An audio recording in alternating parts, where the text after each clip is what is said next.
योग परमात्म अवतरण भूमि, देवत्व भूमि और अखंड भूमि भारत देश की बहुमूल्य विरासत है, जिसे आज पूरी दुनिया अपनाना चाहती है। योग के लगातार प्रचलित होने से पूरे विश्व में एक तरफ योग को लेकर उत्सुकता तो है ही, लेकिन दूसरी ओर इसको लेकर लोगों में कई सवाल भी हैं। तो आइए आज की इस खास पेशकश में हम योग के ऐसे 10 महत्वपूर्ण तथ्यों का जिक्र करेंगे, जिसको जानकर यदि आप अपने जीवन में शामिल करेंगे तो निश्चित रूप से ही आपका जीवन सुख, शांति, खुशी व समृद्धि से भरपूर हो जाएगा। योग के विभिन्न प्रकार। योग शब्द की उत्पत्ति संस्कृत के युज शब्द से हुआ है, जिसका अर्थ जुड़ने से है। शास्त्रों के अनुसार योग के कई प्रकार हैं, जिनमें ज्ञान योग, भक्ति योग, कर्म योग, हठ योग, कुंडलिनी योग, ध्यान योग, विभिन्न आसन, मुद्राएं, प्राणायाम, व्यायाम और मेडिटेशन आदि शामिल हैं। इन सभी योग की अपनी पद्धतियां और अभ्यास हैं।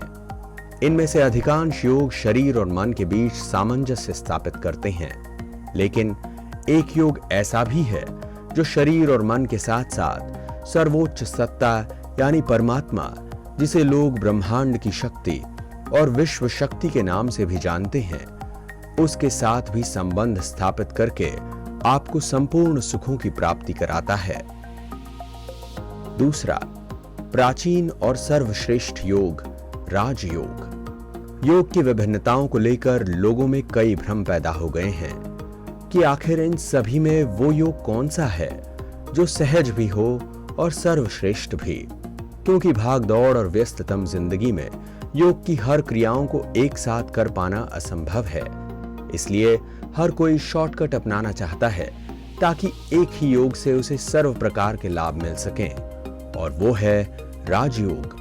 जैसे पर्वतों में हिमालय और नदियों में गंगा श्रेष्ठ है, उसी तरह सभी योगों में राजयोग सर्वश्रेष्ठ है। राजयोग में सभी योग समाहित हैं, इसलिए इसे सर्व योगों का राजा भी कहा जाता है। उदाहरण के तौर पर हठ पूर्वक बुराइयों को त्यागने के कारण इसे हठ योग, मन व बुद्धि के एकाग्रता के आधार पर बुद्धि योग, ध्यान योग, आत्मा, परमात्मा व सृष्टि चक्र के ज्ञान के आधार पर योगाभ्यास करने व प्रतिदिन सत्संग को प्राथमिकता देने के कारण इसे ज्ञान योग, परमात्मा की याद में रहते हुए कर्म करने से इसे कर्म योग, ज्ञान व योग में संतुलन के कारण इसे समत्व योग, कमल फूल समान न्यारे रह विकारों के संन्यास से इसे संन्यास योग भी कहा जाता है। राजयोग ही ऐसा योग है जो हमें परमात्मा से जोड़ता है, जिसके माध्यम से हम परमात्म गुणों और शक्तियों को स्वयं में समाहित कर सकते हैं। तीसरा, योग की विधि। हर योग की अपनी विधि है, जिसमें से प्रमुख योगों में से एक शारीरिक व्यायाम, आसन या प्राणायाम की बात करें तो इसके लिए शरीर की विभिन्न अवस्थाओं, मुद्राओं और श्वासों की क्रियाओं का ज्ञान होना जरूरी है। वहीं सर्वश्रेष्ठ योग यानी राजयोग करने के लिए सबसे पहले स्वयं यानी आत्मा का ज्ञान होना आवश्यक है, जो कि आज सबसे बड़ी पहेली है। योग का मतलब याद भी होता है, और किसी भी व्यक्ति को याद करने के 4 आधार होते हैं: परिचय, संबंध, स्नेह और प्राप्ति। उसी तरह परमात्मा को भी याद करने के लिए सबसे पहले उनका सत्य परिचय, परमात्मा के साथ हमारा क्या संबंध है, और उस संबंध से स्नेह और उससे मिलने वाली प्राप्ति का ज्ञान होना आवश्यक है, ताकि हम राजयोग मेडिटेशन यथार्थ रीति कर संपूर्ण अलौकिक ऊर्जा प्राप्त कर सकें। श्रीमद् भगवद गीता में भी श्री कृष्ण ने ध्यान योग में बताया है, हे अर्जुन, नासिकाग्र दृष्टि पर ध्यान लगाओ, अर्थात नाक के ऊपर भ्रुकुटी के मध्य में जहां आत्मा निवास करती है, वहां ध्यान लगाने का जिक्र उन्होंने किया था। इसीलिए जब तक आत्मा और परमात्मा को जान उस पर बुद्धि अपनी एकाग्र नहीं करेंगे, तब तक ध्यान यानी राजयोग मेडिटेशन की प्रक्रिया पूरी नहीं होगी। चौथा, राजयोग ध्यान में संकल्पों का महत्व। मन विचारों का समूह है। लगातार मन में बहुत सारे विचार उभरते ही रहते हैं। फलतः ज्यादा देर तक विचारों का शून्य होना असंभव है। इसलिए अक्सर लोग ये कहते हैं कि ध्यान के समय बुद्धि भटकती है या जल्द ही बोर हो जाते हैं, क्योंकि वे श्रेष्ठ और सकारात्मक चिंतन करने के बजाय विचारों को शून्य करने का प्रयास करते हैं। वह यूं कहें कि उन्होंने अपने विचारों को कभी सही दिशा नहीं दिखाई, जिससे मन एकाग्र होने के बजाय भटक जाता है। 5वां, श्रेष्ठ विचार के लिए आध्यात्मिक ज्ञान जरूरी।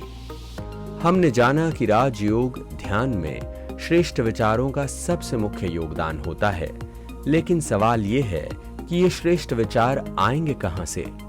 क्योंकि यदि हम आसपास नजर दौड़ाएं तो टीवी, न्यूज़पेपर से लेकर घर और ऑफिस में भी सकारात्मकता से ज्यादा मन को दुखी और अशांत बनाने वाली बातें ही अधिक सामने आती हैं। ऐसे में ये जरूरी है कि मनुष्य प्रतिदिन सुबह आध्यात्मिक ज्ञान सुने, जो ईश्वरीय महावाक्य उसके मन में सकारात्मक, श्रेष्ठ व शक्तिशाली विचारों का प्रवाह करेंगी और राजयोग में सहायक सिद्ध होंगी।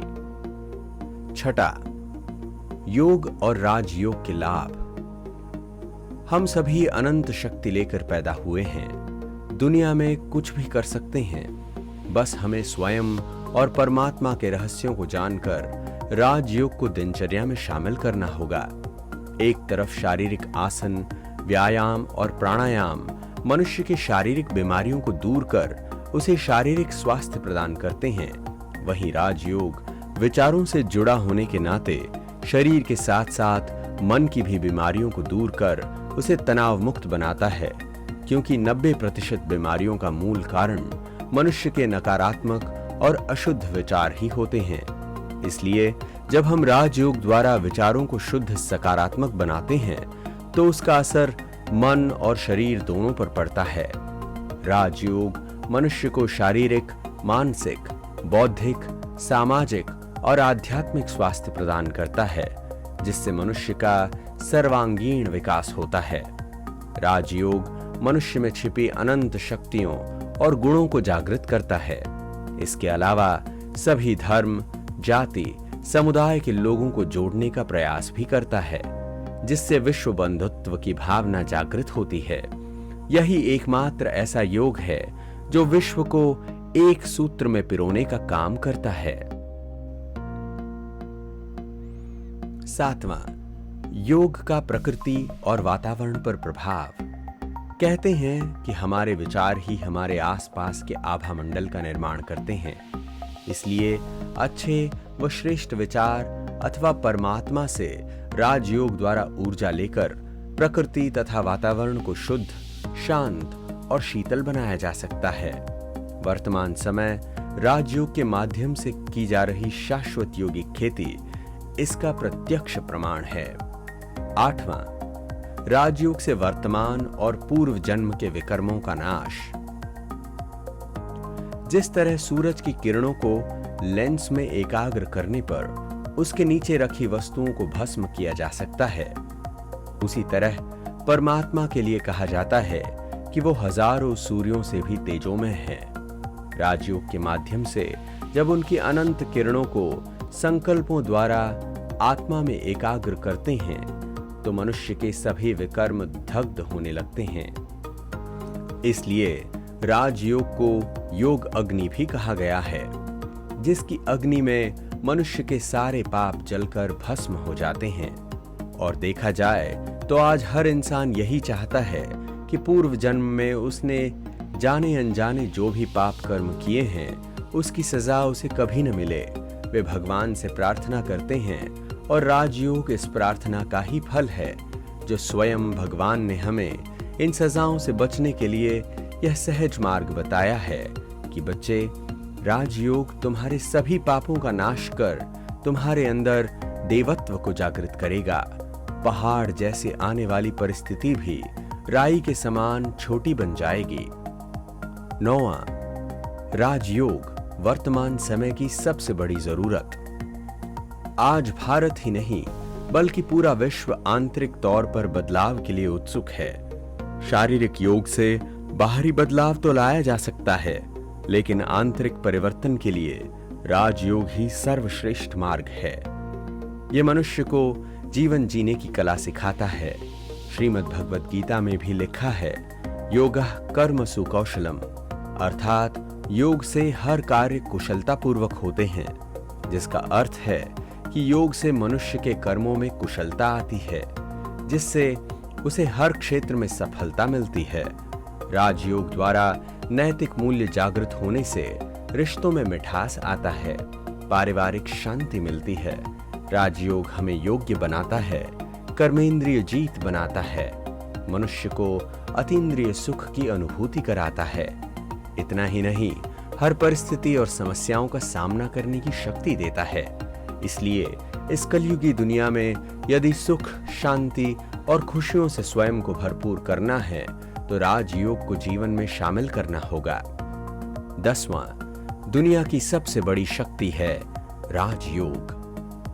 राजयोग की महानता को देखकर यह कहा जा सकता है कि यह दुनिया की सबसे बड़ी शक्ति है, जो मनुष्य, प्रकृति और वातावरण में सकारात्मक परिवर्तन लाता है। यह भले ही सहज योग है, लेकिन अपने आप में सभी प्राप्तियों को समाये हुए है। आज सारा संसार भारत की जिस प्राचीन योग को सीखने की चाहना रखता है, वह वास्तव में राजयोग ही है, क्योंकि इस राजयोग से सारी दुनिया को बदला जा सकता है। स्वर्णिम युग की स्थापना की जा सकती है। तो आइए इस राजयोग को अपनाएं और सुख, शांति, खुशी, समृद्धि, संपन्नता की दिशा में आगे बढ़ें।